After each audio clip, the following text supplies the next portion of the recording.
الحمد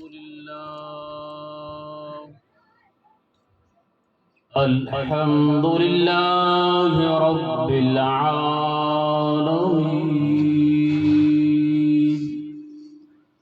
والعاقبة للمتقين الصلاة والسلام على سيد الأنبياء والمرسلين وعلى آله الطيبين الطاهرين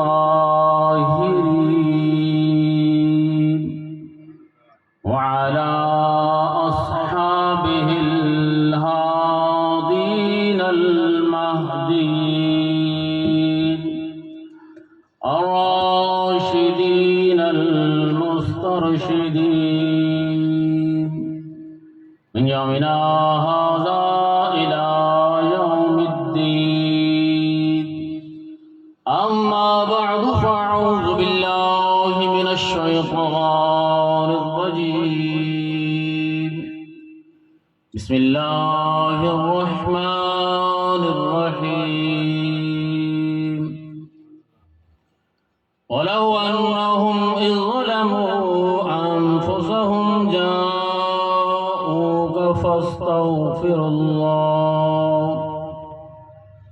واستغفر لهم الرسول لوجدوا الله توابا رحيما. أعوذ بالله صدق الله مولانا العظيم وبلغنا رسوله النبي الكريم الرؤوف الرحيم ونحن على ذلك من الشاهدين والشاكرين والحمد لله رب العالمين. إن الله وملائكته يصلون على النبي يا أيها الذين آمنوا صلوا عليه وسلموا تسليما. اللهم صل على سيدنا ومولانا محمد وعلى آل سيدنا ومولانا محمد وبارك وسلم عليه. الصلاة والسلام عليك يا سيدي يا رسول الله وعلى آلك وأصحابك يا سيدي يا حبيب الله. حضرات محترم، جیسا کہ آپ جانتے ہیں کہ ہم اس وقت مرحوم حافظ غلام مصطفیٰ خان مرحوم مغفور کی رسم 40واں کی محفل میں شریک ہیں. سب سے پہلے اللہ تبارک و تعالیٰ سے دعا ہے کہ اللہ تبارک و تعالیٰ مرحوم کی مغفرت فرمائے، ان کی قبر کو روشن منور فرمائے، لواحقین کو صبر جمیل عطا فرمائے اور اس کے بچوں پر خصوصی اپنی خیر و برکات کا نزول فرمائے. قبل اس کے کہ میں اپنی تقریر کا آغاز شروع کروں، تمہیدی میں ایک گزارش کر دوں آپ کو کہ دوران تقریر کسی نے میرے اوپر پیسے نہیں پھینکے، کیونکہ میں نے اپنے اللہ اور اس کے رسول کے ساتھ عہد قد رکھا ہے جب تک زندگی کا آخری سانس ہے رسول اللہ کے دین کی خدمت فی سبیل اللہ کروں. میں جہاں بھی جاتا ہوں، بھلے اپنے ضلع کے اندر ہوں یا بلوچستان یا لاہور، جہاں بھی مریدین بلاتے ہیں الحمدللہ اپنے خرچے پر آتے جاتے ہیں رسول اللہ کے دین کی خدمت فی سبیل اللہ. تو لہٰذا آپ نے توجہ کے ساتھ میری گفتگو سننی ہے. میں نے آپ کے سامنے قرآن مجید فرقان حمید کی جو آیت مبارکہ تلاوت کرنے کا شرف حاصل کیا. اس آیت مبارکہ کے اندر رب ذوالجلال نے اپنے محبوب صلی اللہ علیہ وسلم کی منصب شفاعت کو بیان فرمایا. رب ذوالجلال نے فرمایا وَلَوْ أَنَّهُمْ إِذْ ظَلَمُوا، اور اگر تم اپنی جانوں پر ظلم کر بیٹھو، مطلب کوئی گناہ کر بیٹھو، تو پھر گھبرانے کی ضرورت نہیں ہے. گناہ ہوتے رہتے ہیں، انسان جو گناہ تو ہونے، جس انسان سے گناہ نہ ہو تو پھر انسان ہی نہیں ہوتا. بولو انہم ظلموا انفسہم جاؤ، جب تم اپنی جانوں پر ظلم کر بیٹھو، گناہ کر بیٹھو، تو گھبرانے کی ضرورت نہیں، پریشان ہونے کی ضرورت نہیں ہے. جاؤ کا بس میرے محبوب کے قدموں میں آ جاؤ. وہاں کھڑے ہو کر فاستغفر اللہ، اللہ سے بخشش مانگو، مغفرت مانگو، گناہوں کی معافی مانگو، واستغفر لهم الرسول، اور پھر میرا محبوب بھی تمہارے لیے سفارش کر دے تو لوجد اللہ تواب الرحیم، تم ضرور بضرور مجھے توبہ قبول کرنے والا پاؤ گے اور ساتھ رحم کرنے والا بھی قبول پاؤ گے۔ تو اس آیت مبارکہ کے اندر رب ذوالجلال نے اپنے محبوب پاک صاحب الاولاق صلی اللہ علیہ وسلم کے منصب شفاعت کو بیان فرمایا۔ اور شفاعت کیسے کس کو ہے؟ ہم اپنی زبان میں اس کو سفارش بولتے ہیں، شفاعت کو اپنی زبان میں کیا بولتے ہیں؟ سفارش۔ جو سفارش کرنے والا ہو تو اس کو شفیع بولتے ہیں۔ شفاعت کے بارے میں ہم عقیدہ اہل سنت والجماعت یہ ہے کہ حضور علیہ السلام کو رب ذوالجلال نے اس دنیا کے اندر بھی منصب شفاعت عطا فرما رکھا ہے اور آخرت میں بھی آپ کو منصب شفاعت عطا فرمائے گا۔ اس دنیا کے اندر بھی اگر کوئی آپ کو امتی کوئی گناہ کر بیٹھے اور رسول اللہ صلی اللہ علیہ وسلم کی وسیلے سے اور آپ کی شفاعت کے ساتھ اللہ سے مغفرت مانگے گا، اللہ تبارک و تعالیٰ اس کو معاف فرمائے گا۔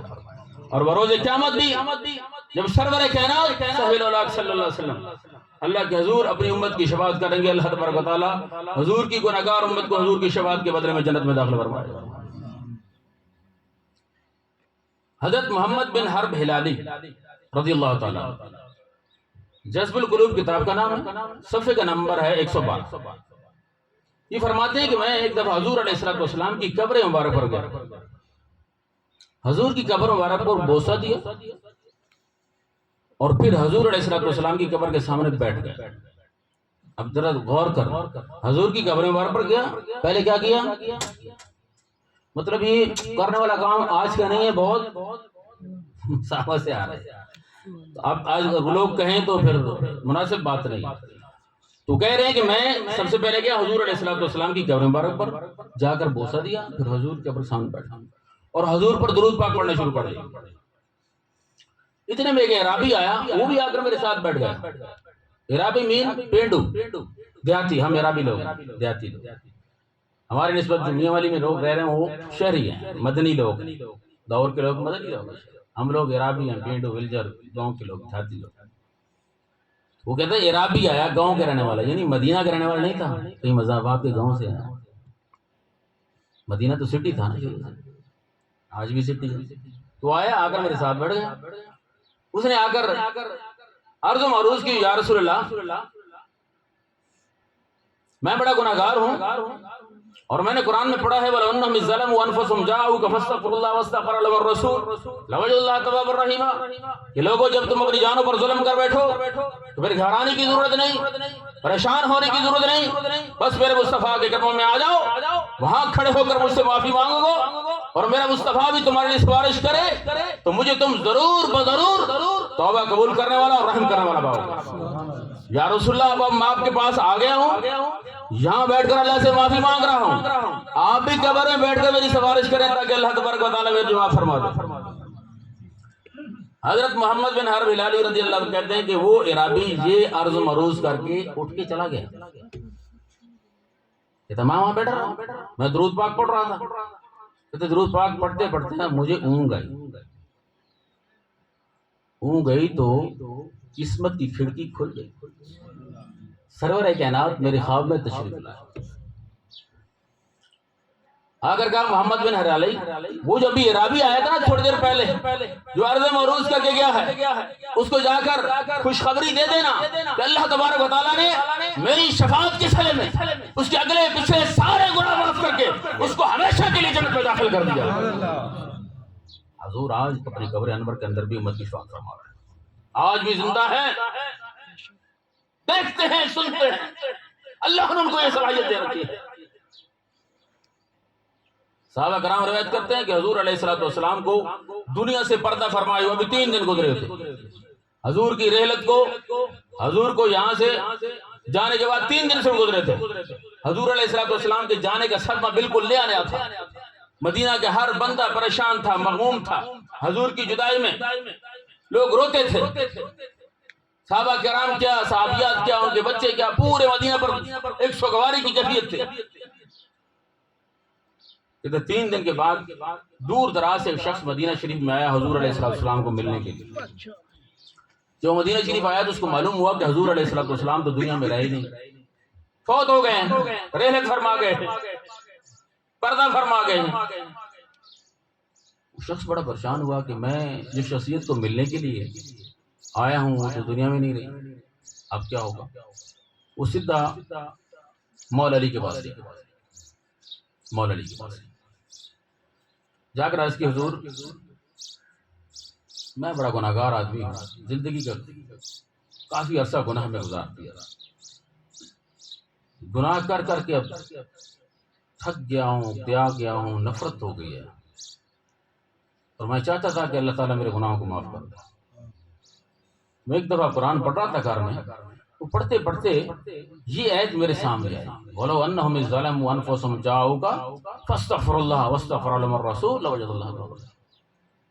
جب تم اپنی جانوں پر ظلم کر بیٹھو تو پریشان ہونے کی ضرورت نہیں، بس میرے مصطفیٰ کے قدموں میں آ جاؤ، وہاں کھڑے ہو کر اللہ سے معافی مانگو، اور میرا مصطفیٰ بھی تمہاری سفارش کرے تو میں تجھے معاف بھی کر دوں گا، ساتھ رحم بھی کر دوں گا.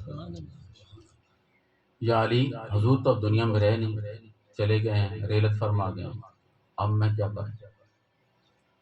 آپ دیکھیں مولا علی نے فرمایا وہ نادان انسان، تمہیں کس نے کہہ دیا کہ حضور ہم میں نہیں ہے؟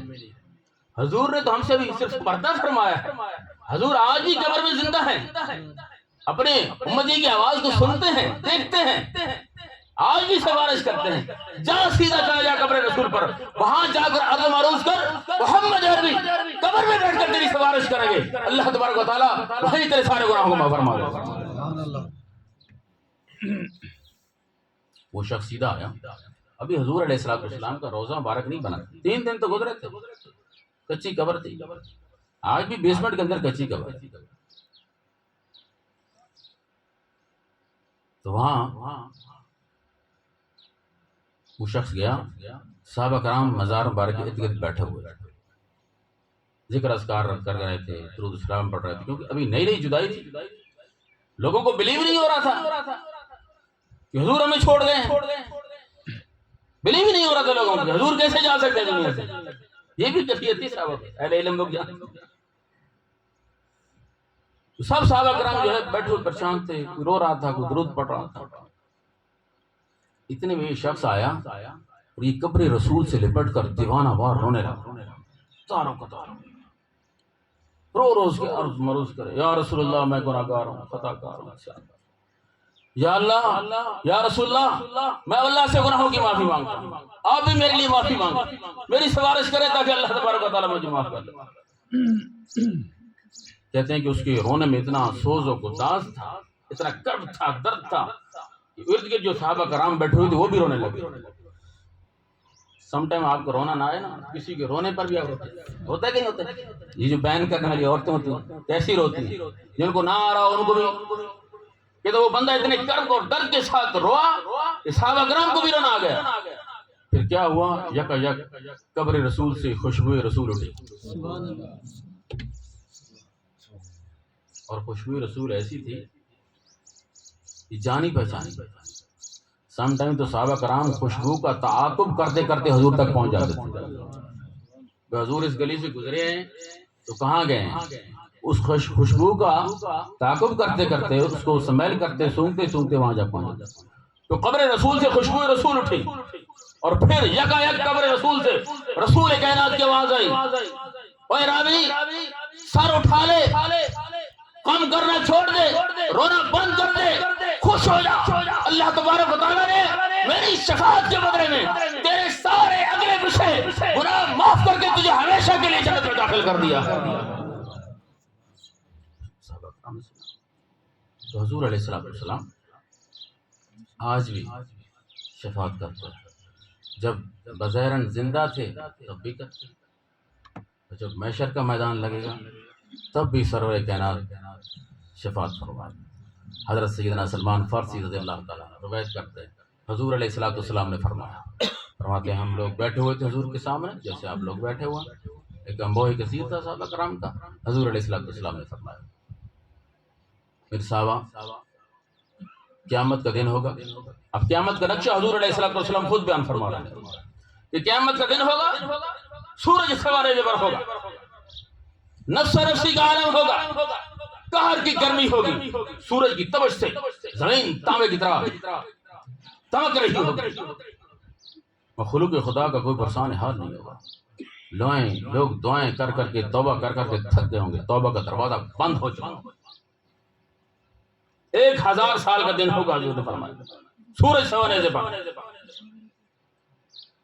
مخلوق خدا پریشانی کے عالم میں ادھر بھاگے گا، ادھر بھاگے گا، معافی مانگے گے، دعائیں کریں گے، توبہ قبول نہیں ہو رہی.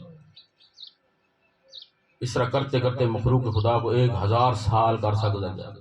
کتنا؟ 1000 سال. بالآخر لوگ مل کر مشورہ کریں گے، یار ہماری توبہ تو قبول نہیں ہو رہی، دعائیں بھی قبول نہیں ہو رہی. ایسا کریں کسی نبی کے پاس چلتے ہیں، اس کو بولتے ہیں کہ وہ اللہ کی بارگاہ میں آئے اور ہماری سفارش کرے تاکہ اللہ ہم سے یہ عذاب اٹھا لے. سب نے کہا یہ بات ٹھیک. ساری مخلوق پہلے سب سے پہلے حضرت آدم علیہ السلام کو ڈھونڈنے لگے. امام غزالی فرماتے ہیں 1000 سال کا عرصہ آدم علیہ السلام کو ڈھونڈتے ڈھونڈتے مخلوق کو لگ جائے گا. 1000 سال کا. 1000 سال بعد بالآخر حضرت آدم علیہ السلام کو عرش ملا کے قریب ایک ممبر پر بیٹھا پائیں گے آدم علیہ السلام. سارے مخلوق ان کے پاس جائے کہیں گے اے اللہ کے نبی، آپ اللہ کے پہلے خلیفہ ہیں، آپ ہم ساری مخلوق کے باپ ہیں، اللہ نے آپ کو اپنے ہاتھوں سے بنایا ہے، اسماء کا علم عطا فرمایا ہے. آج بڑا سخت دن ہے، کئی 1000 سال گزر گئے، ہم تڑپ رہے ہیں. آپ اللہ کی بارگاہ میں آئے نا، ہمارے لیے سفارش کریں تاکہ اللہ تبارک تعالیٰ ہم سے عذاب اٹھا لے. آدم علیہ السلام کہیں گے نہیں، میری مجال نہیں ہے کہ میں اللہ کے سامنے جاؤں. اللہ کا کار غصہ اتنا عروج پر ہے کہ مجھے ڈر لگ رہا ہے. میں آپ کی سفارش کے لیے جاؤں اور اللہ مجھ سے پوچھ لے تو ان کی سفارش تو لے آیا ہے، پہلے اپنا حساب دے. تو نے بغیر اجازت کے جو ہے گندم کا دانہ کیوں کھایا تھا؟ کہتا میں نہیں جاتا، میں خود ڈر رہا ہوں، بے بس ہوں، نہیں جا سکتا. مجھے اپنا خوف ہے کیونکہ اللہ کا اتنا کار غصہ عروج پر ہے، میں نے زندگی میں کبھی اتنا نہیں دیکھا. مخلوق پریشان ہو جائے گا. اے اللہ کے نبی پر ہم کہاں جائیں؟ کہتے اس طرح کرو تم نوح کے پاس چلے جاؤ، اللہ کے پہلے رسول ہیں، 950 سال انہوں نے دین کی خدمت کی، توحید کا پرچار کیا. جاؤ ان کے پاس، وہ آپ کی سفارش کرے. پھر مخلوق کو نوح علیہ السلام کو ڈھونڈتے ڈھونڈتے 1000 سال کا گزر جائے گا. بڑا مشکل وقت ہے، تیاری کرو اس کی. یہ 4 دن کی زندگی ہے، گزر جائے گی. اب اسے حوث، لالچ، حرص، حسد کیا کی چیزیں پڑ گئی ہیں. ہم نے کہا ہاں لمبا عرصہ رہنا، ہم جس کے جلیسے میں بیٹھے ہیں وہ لمبا عرصہ رہا ہے. ادھر بولو پتہ چلا کچھ ہے تو ہمارا کیا پتہ چلے گا. 1000 سال کا پھر عرصہ گزر جائے گا. بالآخر نوح علیہ السلام کو بھی مخلوق خدا نوح ممبر پر بیٹھا پا رہے ہیں. ان کے پاس جائیں گے، ان کو کہیں گے جی نوح علیہ السلام آپ اللہ کے پہلے رسول ہیں، آپ نے 950 سال اللہ کے دین کی خدمت کی ہے، آج بڑا کڑا وقت ہے، آپ اللہ کی بارگاہ میں چلیں نا، ہمارے لیے سفارش کریں، اللہ تبارک تعالیٰ ہم سے عذاب اٹھا لے. نوح علیہ السلام کہیں نہیں، میری مجال نہیں ہے کہ میں اللہ کی بارگاہ میں جاؤں. اللہ اتنا غصے میں جو ہے، اس سے پہلے کبھی میں نے نہیں دیکھا اللہ کو اتنا غصے اور قہر کے اندر.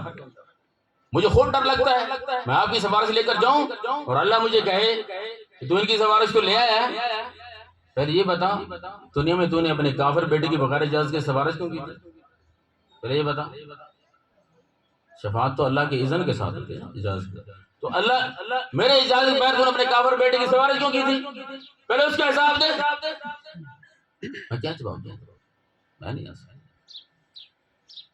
اے اللہ کے رسول ہمیں پھر کوئی راستہ بتائیے. کہتے چلے جاؤ ابراہیم علیہ السلام کے پاس.